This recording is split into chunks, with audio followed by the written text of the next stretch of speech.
శరీరం నాకు కావాలి.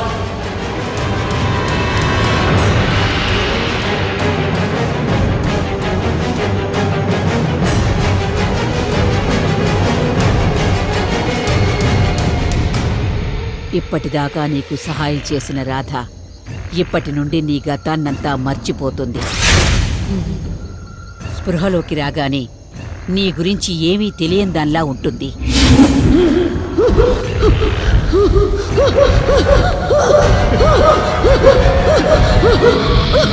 ప్రేమిలా, ఇక నుంచి నీ వ్యర్థ ప్రయత్నాలు మానుకో. ఇక నువ్వు ఎవర్నీ ఏమీ చేయలేవు. శాంతించు. మరణించిన వారికి జననం, జన్మించిన వారికి మరణం తప్పదు. నీ ఆత్మ పైలోకాలకి వెళ్ళాలి. నీకు మళ్ళీ ఇంకో జన్మ ఉంది. అనవసరంగా పగ ప్రతీకారం అంటూ నీ ఆత్మను క్షోభ పెట్టకు. ఆ దేవుడు వాళ్ళు చేసిన తప్పుకి శిక్ష తప్పకుండా వేస్తాడు. ప్రశాంతంగా వెళ్ళిపో. కర్మ ఫలితాన్ని అనుభవించక తప్పదు ప్రేమిలా. ఆ దేవదేవుడైన శివుడాడే జగన్నాటకంలో మనమంతా పావులం మాత్రమే.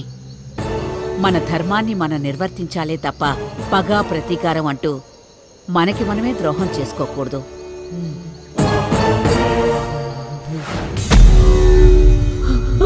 ఏడు. నీలో ఉన్న కోపాన్ని కన్నీటి ద్వారా బయటికి వెళ్ళనివ్వు.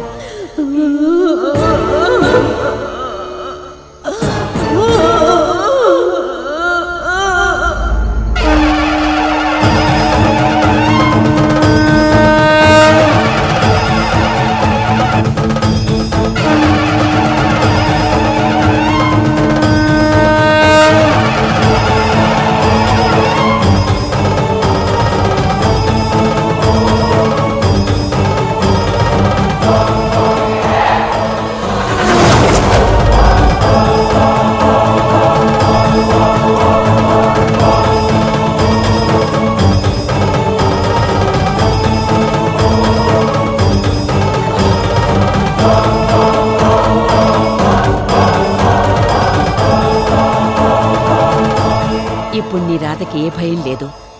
ఆనందంగా మీరిద్దరూ పెళ్లి చేసుకుని పిల్లా పాపలతో సుఖంగా జీవితాన్ని గడపండి.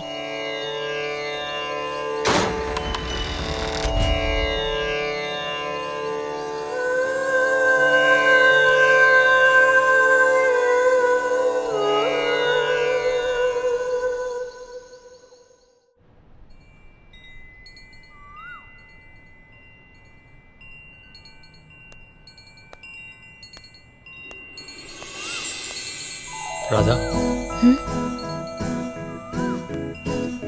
ఇదిగో.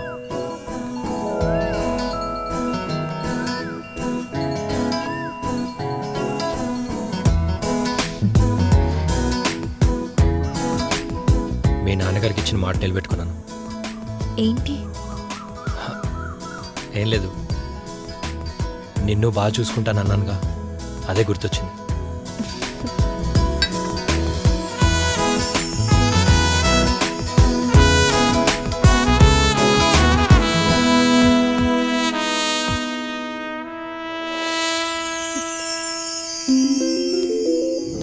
వీడింకా బతికే ఉన్నాడు.